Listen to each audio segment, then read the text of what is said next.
Assalamualaikum warahmatullahi wabarakatuh. Salam sejahtera, salam sehat untuk kita semua.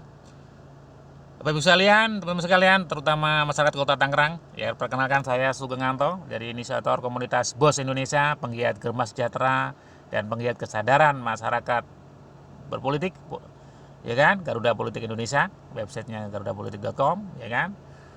Misalnya saya memberikan edukasi dan program support menuju Pileg 2024 Kota Tangerang dengan kolaborasi solution dengan menang untung, kalah untung. Ini menarik misalnya, menang untung, kalah untung. Kenapa kita bicara kalah? Loh ya memang di dalam harus seorang punya mental, seorang mau namanya kita bertarung dalam Pileg, ya kan, bertarung ya ikut pesta demokrasi ya maksudnya di sini ya. Ya kita harus siap menang siap kalah. Nah yang jadi masalah kalau kita kalah kan, kalau menang nggak masalah kan gitu. Tapi misalnya kita belajar dari filosofi orang Jepang tuh kalau perang tuh prinsipnya adalah berani mati, tapi faktanya musuhnya yang mati.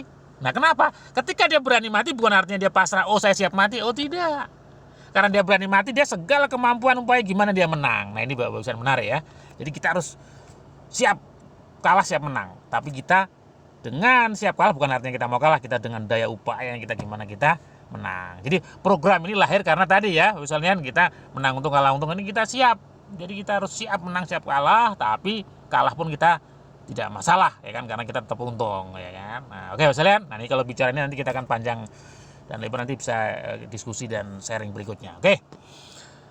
Kalau kita bicara pemerintahan Kota Tangerang, maka kita bicara 13 kecamatan, 104 kelurahan, 1004 RW dan 5107 RT dengan jumlah penduduk kurang lebih 1,7 juta jiwa.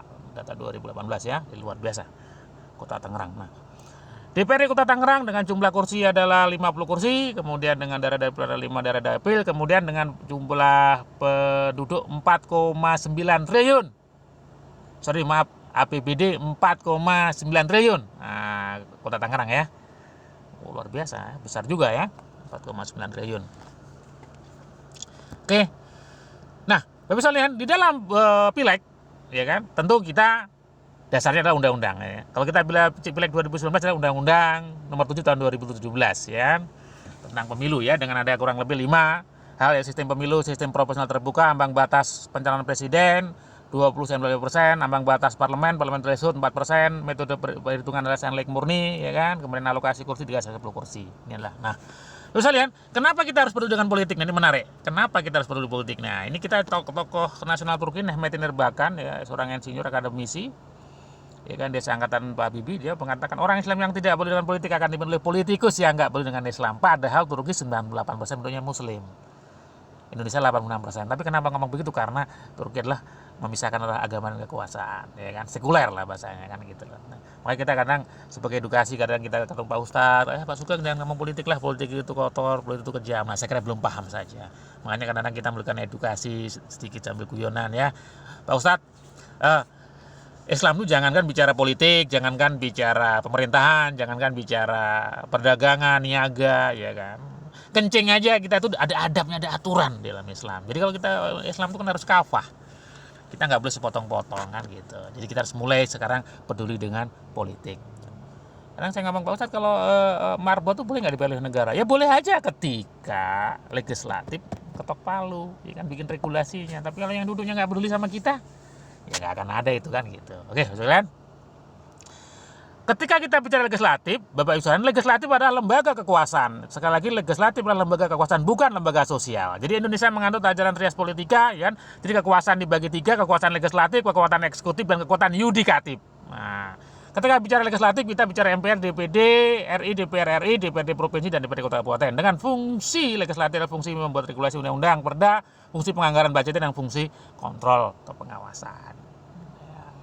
Nah, hal-hal penting dalam pileg Bapak sekalian. Dalam pileg ini ada kurang lebih 5 hal penting, ya kan? Yang pertama adalah undang-undang pemilu selalu berubah setiap 5 tahun. Makanya kita harus pahami karena nanti menentukan strategi di lapangan, ya kan? Kemudian pileg banyak kursi banyak caleg. Nah, ini menarik. Pileg banyak kursi banyak caleg, beda dengan pilkada 1 kursi banyak calon. Kalau ini banyak kursi banyak calon, ya kan gitu loh. Artinya apa? Kalau dalam satu daerah pilihan itu ada 10 kursi, kita tidak harus urutan nomor 1, ya kan? Ya, jadi artinya apa, kalau kita 10 kursi, ada 90% orang tidak suka sama partai kita dan kitanya, jadi kita masih punya duduk. Ya kan? Karena kita tidak harus nomor 1, nomor 2, nomor 3, nomor 4, nomor 5, nomor 6, nomor 7, nomor 8, nomor 9, nomor 10 dapat kursi juga. Nah, 98% kursi legislatif adalah kursi jamaah atau gotong royong. Jadi ini penting.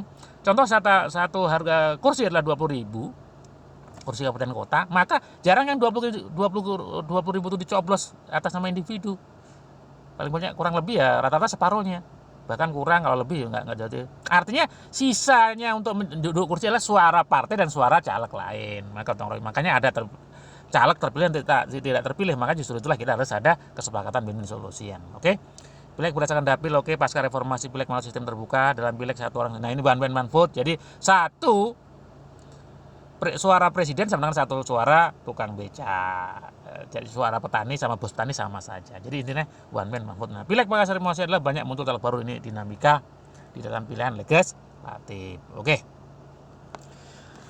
Hasil pileg 2019 Kota Tangerangnya. Kalau kita bicara Kota Tangerang, kurang lebih ada 10 partai yang berhasil dapat kursi, ya kan? Tertinggi adalah PDIP, didukung oleh Gerindra, kemudian selanjutnya Golkar, kemudian PKS, Partai Demokrat, Partai PKB dengan 5, Amanat 3, Nasdem 3, P3 3, dan PSI. Nah, ini partai baru ada 1. Nah, catatan penting dalam pileg Kota Tangerang,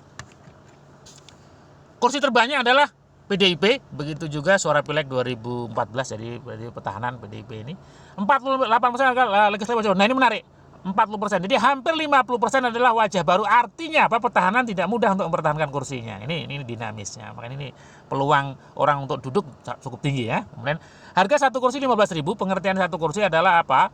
DPT dikalikan jumlah kehadiran 0,72 dibagi jumlah kursi kurang lebih 15.000. Nah, perolehan suara individu tertinggi duduk di kursi legislatif, sekali lagi untuk duduk di kursi legislatif adalah 10.000.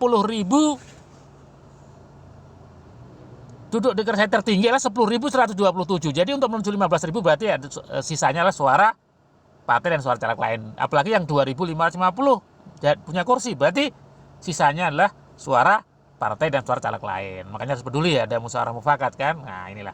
Nah, Hanura 0 kursi dari kursi. Nah, Hanura ini kursinya habis. P3 3 kursi dari 5 kursi, Nasdem 3 kursi dari 2 kursi 2015, 14 ini naik. Nah, PSI dapat 1 kursi. Nah, ini menarik, partai baru. Nah, inilah dinamika pileg Kota Tangerang. Jadi sangat menarik ya kalau kita bicara Kota Tangerang. Jadi sangat dinamis ya. Oke. Kemudian untuk pileg di 2024 ya, kalau undang-undangnya masih digodok ya kan, Kpu mengacu Undang-Undang 7 2017, saya kira. Jadi untuk pileg 2024 Kabupaten Kota Tangerang ya, sistem pemilu saya kira masih sistem terbuka, kemudian jumlah kursi 50 kursi, dapilnya 5 dapil, one man one vote. Kemudian masyarakat Tangerang ini adalah Kota Tangerang heterogen dengan status ekonomi semua kelas ada. Nah, makanya untuk itu persaingan semakin ketat, strategi 3M harus lebih awal dan ukur. Nah, 3M. Nah, dalam politik Bapak sekalian kita ada mengenai 3M. Ya kan? Nah, M pertama adalah mapping. Jadi untuk mapping itu ada 9 tahapan, ada mapping suara, mapping lokasi dan sebagainya kan. Mapping, kedua monitoring atau maintenance, ketiga lah mobilizing. Jadi kita 3M ini penting ya. Karena kita nanti kedepannya banyak bicara tentang 3M ini ya. Mapping, monitoring, mobilizing. Oke, lanjut. Nah, Bapak sekalian, kalau kita bicara pileg tentu suara targetnya. Suara bukan massa ya. Kalau suara tentu kalau massa cukup kumpulin orang di alun-alun, kasih penyanyi dangdut, orang suruh milih A milih B ngomong, tapi belum tentu terkonversi suara. Suara berarti siapa pemilih kita, apa kita harus kita pahami. Nah, hukum yang dipakai dalam untuk bilang suara adalah hukum memberi dan menerima. Jadi jangan pernah berharap menerima kalau belum pernah memberi. Jadi ini hukum alam ya, memberi dan menerima. Nah, sebelum dipilih, ada 4 tahapan yang harus dipahami ya. Sebelum dipilih adalah dikenal, diterima, disenangi, dipercaya, baru dipilih. Jadi dengan banyaknya spanduk, banyaknya brosur dan sebagainya dikenal. Kalau lawan politiknya kita mungkin cuma sudah masuk diterima, disenang, ya kita kalah. Tapi kalau lawan politiknya mungkin nggak melakukan tindakan ini, dikenal aja kita menang. Makanya perlunya itulah mapping, monitoring itu kita harus paham tentang persaingan di lapangan juga, ya kan? Misalnya kalau bicara ini cukup panjang, nanti kita ikuti edukasi berikutnya, ya. Oke, karakter pemilih. Dalam memilih itu kurang lebih 7%, kurang lebih total 35%. Jadi faktor memilih ini, yang 7% ini, 35% ya, totalnya 35%. Nah, 65% faktor memilih karena balas budi. Nah ini, balas budi itu ada 2, ya kan? Balas budi jangka pendek yang disebut dengan serangan fajar, dan balas budi jangka panjang mungkin terencana dan terukur, ya kan? Nah kita bicara yang jangka panjang, tentu dengan rencana dan terukur, ya kan? Kalau jangka panjang ini kan gambling, jangka pendek ini ya. Oke. Sebagai inspirasi bagi kalian, mungkin Bapak Ibu saya kenal ada tokoh yang dulu berangkat dari legislatif, calon legislatif dari Jabar 6, jadi kota Depok, kota Bekasi. Mungkin dari sisi agama dia non muslim, tapi dia menang di kantong muslim. Nah ini menarik ya kan, karena dia udah bisa menanamkan jangka panjang ya, dengan balas budi jangka panjang. Nah misalnya siapa beliau, 2009 jadi, 2014 jadi, 2011 jadi 3 kali berturut-turut ya, betul, Bapak Sugeng Nababan. Jadi dia luar biasa, salah satu inspirasi kita ya. Oke, estimasi operasional pileg. Jadi pileg ini bukan uang yang dibagi, tapi operasional di lapangan, karena kita ke lapangan juga mengeluarkan kan kesalahan bensin dan sebagainya. Nah untuk jadi duduk di DPRD Kabupaten Kota kurang lebih 300 juta, provinsi 1,5 M dan ini 3 M. Tapi yang kita pakai bukan ini, karena kita nanti buka program win-win solution ya, program menang untung kalah untung tadi ya, tentu dengan kerjasama yang saling menguntungkan ya. Oke. Bapak sekalian, di dalam pileg ini ternyata ada alokasi budgetnya adalah kurang lebih ini total 100%. Nah, 50% tertinggi karena biaya spanduk nama pertemuan operasional tim sukses 50%. Ya. Berikutnya alokasi berikutnya adalah 20% nilai yang penting adalah doktrinisasi dan penguncian suara. Karena kita kalau udah dikenal, diterima di masyarakat tetapi nggak dikunci suaranya, makanya suara kan bisa hilang juga. Makanya kita harus ada program doktrin dan penguncian suara. Oke, menarik Bapak sekalian. Nah, budget terbesar pileg adalah sekali lagi operasional tim gerak. Nah, gimana solusinya? Nah ini solusinya. Oke.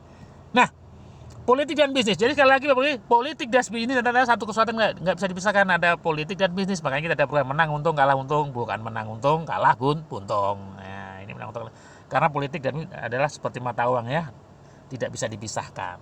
Ya kan? Oke, lanjut. Nah, yang kita pakai adalah manajemen risiko. Jadi apabila kita bekerja dengan risiko, maka risiko tidak jadi masalah lagi. Jadi kita program menang untung kalah untung ini berdasarkan risiko. Risiko kita pilih kalah tapi kita masih menang, masih untung kan gitu. Terus kalian, di dunia ini ada bisnis yang cukup besar yang lahir karena adanya risiko. Bisnis yang lahir karena risiko. Bisnis apa kalian? Ya, bisnis yang sampai punya klub bola, punya lapangan bola. Nah, bisnis yang besar karena adanya risiko. Yang lahir karena risiko. Apa? Ya betul. Asuransi insurance ya kan, karena risiko kecelakaan, risiko kematian, risiko kebakaran, risiko dan sebagainya kita lahir. Jadi sama kita risiko program menang untung kalah untung karena adanya risiko dalam pileg. Nah, menarik ya. Kolaborasi Bos Indonesia akan win-win solution. Bapak sekalian, di dalam politik nasional itu dipengaruhi oleh 5 M. M dalam politik nasional, M pertama adalah organisasi massa, M kedua adalah media massa, M ketiga adalah mahasiswa, M keempat adalah militer, M kelima adalah money atau pengusaha. Sekali lagi ada 5M dalam pengaruh politik nasional. M pertama organisasi massa, M kedua adalah media massa, M ketiga adalah mahasiswa, M keempat adalah militer karena dalam kondisi darurat militer yang memegang kendali negara. Dan M yang keempat adalah money atau pengusaha. Oke, konsep dasar win solution. Pemilihan legislatif pileg punya korelasi dengan persamaan niaga barang dan jasa. Saya menawarkan sales terapis, tenaga kesehatan dengan lapangan, mitra bisnis setiap hari mempengaruhi orang untuk mengikuti apa yang ditawarkan. Sama kan, mempengaruhi orang lain juga. Nah, energi biaya yang dikeluarkan dengan adanya tambahan polusi tanpa nilai sama. Bagus. Nah, ini menarik. Energi atau biaya. Nah, bagus sekalian, ketika misalnya kita tinggal di Bogor, kita ada bisnis setiap hari ke Jakarta. Jadi Bogor Jakarta setiap hari. Nah, suatu saat kita ada orang numpang mobil kita, Pak, saya mau numpang ke Jakarta. Nah, kira-kira bensin yang dikeluarkan sama nggak? Ya sama aja, hampir sama. Ya kan? Tapi ketika kita ada urusan tersendiri ke Jakarta dari Bogor, tentu biayanya cukup besar. Nah inilah kerjasamanya win-win solution ya. Jadi mempengaruhi orang lain dengan dasar trust, kepercayaan, 4 tahapan. Nah, mempengaruhi orang lain tanpa dibaca oleh lawan dan nomane politik. Jadi kita tanpa dibaca lawan, iya dong, karena kita kan ada nggak adanya politik kan kita di lapangan kan gitu. Oke, menarik. Nah, kolaborasi Bos Indonesia. Apa Bos Indonesia? Bos Indonesia adalah komunitas bisnis online dan offline. Ya kan, yang didukung oleh lembaga kursus dan pelatihan Sugeng Sejahtera, ada KPPS, CBO, Akademi Media Sorot Nasional, ya kan. Nah, Bos Indonesia adalah sebagai wadah, ya kan, wadah belajar, ya kan, edukasi dan praktek bisnis online dan offline, ya kan, online offline, ya. Karena sekarang era O2O, offline to online, online to offline, offline mendukung online, yang sifat Bos Indonesia adalah inklusif, bukan eksklusif. Kalau inklusif berarti semua masuk, ya. Bidangnya aja ada 10 bidang bisnis, ya kan, ya, menarik kan. Nah, kita kerjasama dengan Germas adalah Gerakan Masyarakat Hidup Sehat, Germas Sejahtera yang didukung oleh beberapa lembaga organisasi, kan ada yayasan, ada Germa Sejahtera, ada LKP Sejahtera, dan Germa sesuai dengan Impres nomor 1 tahun 2000 tentang gerakan masyarakat hidup sehat. Sehat ini sebenarnya menurut WHO dan Undang-Undang 36 2009 tentang kesehatan, bahwa sehat itu ada 4, sehat fisik, sehat mental, sehat sosial, finansial, dan sehat spiritual. Jadi sehat itu juga, kantong itu juga perlu sehat. Ya, ini kolaborasi di lapangan menarik. Nah, bentuk kegiatan BOS Indonesia Germa adalah online dan offline di lapangannya. Online-nya adalah apa? Grup Telegram, media dengan lewat media WA, Telegram, media lain. Edukasi bisnis online, kursus bisnis online, edukasi pola hidup sehat. Ya, kemudian offline-nya adalah edukasi bisnis online, edukasi kesehatan, edukasi dan kesehatan dan olahraga, jalan sehat bersama dan lain sebagainya. Inilah adalah kegiatan kita di lapangan online dan offline. Nah, sekali lagi di lapangan tadi sebagai monitoring, jadi sales agen terapi tenaga kesehatan pemasaran ini dalam lapangannya dijadikan sebagai alat monitoring yang sekaligus untuk doktrin dan pengujian suara tadi, ya kan, pemenangan suara dengan komunitas BOS Indonesia, tentu dengan kolaborasi yang lain. Nah, cost operasionalnya gimana? Kan kita udah termasuk dalam bisnis, jadi kita tidak mengeluarkan lagi, tinggal kita gimana kerjasamanya. Jadi ini menarik. Jadi monitoring energi yang paling besar, tapi kita bisa kerjasama yang win-win solution. Oke? Misalnya intinya tripartite sukses pileg. Jadi gimana kekuatan kita adalah kolaborasi, win-win solution, kerjasama yang apik antara komunitas BOS Indonesia dan Germa Sejahtera, tim sukses caleg, kemudian media pers partner, karena media sebagai wahana komunikasi massa, penyebar informasi dan pembentuk opini sesuai dengan Undang-Undang Nomor 40 Tahun 19 tentang pers, ya kan. Luar biasa, kita bisa dudukkan dengan teman-teman duduk di DPRD Kota Tangerang dengan low cost, dengan biaya cukup rendah, ya. Low cost, biaya ringan, ya kan. Nah, kalau ya kan. Nah, sekalian, sekali lagi BOS Indonesia, Germa Sejahtera, jadi gimana kita adalah ikut berpartisipasi untuk membantu teman-teman untuk duduk di Dewan Legislatif, tentu dengan cara elegan, cara konstitusional, ya kan, cara yang benar, sehingga ketika teman-teman duduk di Dewan dengan cara yang benar, maka saya yakin akan memperjuangkan suara rakyat, akan menjaga suara konstituennya, ya kan. Jadi kita sekali lagi BOS Indonesia, Germa Sejahtera, ikut juga berpartisipasi dalam politik nasional, tetapi politik yang konstitusional, yang sehat, ya kan, tentu akan memajukan masyarakat Indonesia. Oke, terima kasih Bapak sekalian.